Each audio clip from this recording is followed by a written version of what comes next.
Hey guys, it's Dion here, and today's video will be about how Mike went from the biggest jerk to Until Dawn's greatest hero. See now, when I first played Until Dawn, I'm not gonna lie, I did not like Mike at all. When he shows up, he basically checks every box for the stereotypical popular guy. He's confident, he's charming, everyone seems to like him, and he knows he's attractive. And honestly, that might be the most annoying thing about him. Mike walks around like nothing can go wrong because in his mind, he's Mike. Things usually work out for Mike. But the craziest thing about Until Dawn is that it takes the character you expect to stay the same and completely changes him. Because by the end of the game, Mike goes from someone I thought was just another arrogant teenager to someone I would trust to survive the entire night. And I think that's what makes his character so interesting. Mike isn't a hero because he's perfect. Actually, he's far from perfect. He's a hero because when everything falls apart, he finally becomes the person he should have been from the beginning. At the start of the game, Mike is honestly pretty selfish. The prank on Hannah and Beth is a huge part of the tragedy that follows. Even if Mike wasn't the only person involved, he was still a part of the group that made cruel decisions without thinking about the consequences. And that's the version of Mike we meet. Someone who doesn't really think ahead, someone who cares more about the moment than what happens after. But then Blackwood Mountains turned into a nightmare, and suddenly, Mike just can't rely on confidence anymore. He can't charm his way out. He can't act like everything is magically going to work out, because now people are actually in danger. And this is where Mike starts changing.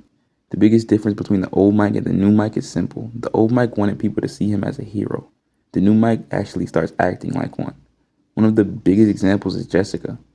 At the beginning, their relationship is easy to look at and think, okay, this is just Mike being Mike. He's confident, he's flirting, he's enjoying the attention. But the second Jessica disappears, we see something different.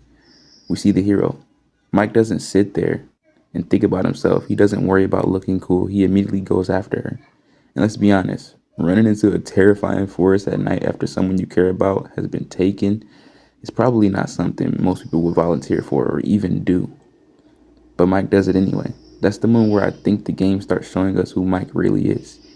Underneath all the confidence and the attitude, there was always someone who cared. He just had to be put in a situation where he couldn't hide behind his personality anymore. As the night continues, Mike keeps proving himself. He goes into dangerous places. He helps Sam. He faces things that would make most people completely panic. And even when he's terrified, he keeps moving. That's what makes his transformation feel earned. The game doesn't just tell us Mike changed, it shows us. The person we meet at the beginning will probably be the first person to run away from danger. But the person we see later is willing to put himself in danger to protect everyone else. And I think that's why Mike's arc works so well. Because he doesn't erase his mistakes. He doesn't magically become a completely different person. He's still Mike. He's still confident. He's still a little reckless. But now those traits are being used for something good. His confidence becomes bravery. His determination becomes leadership. And his need to prove himself becomes the reason he refuses to give up. By the end of Until Dawn, Mike becomes the character I never expected him to be. The guy I thought was going to be annoying because one of the people I actually wanted to survive. And that's why I think Mike Monroe has one of the most underrated character arcs in the game. Because his story isn't about a perfect person becoming a hero. It's about a flawed person finally choosing to do the right thing. At the beginning of the night, Mike wanted everyone to think he was the coolest person in the room. By the end of the night, he became the person everyone needed. And that's what makes Mike go from the biggest jerk in Until Dawn to one of his greatest heroes. Tell me what you think in the comments. This was a short video, but I don't know why I just wanted to talk about this with you guys.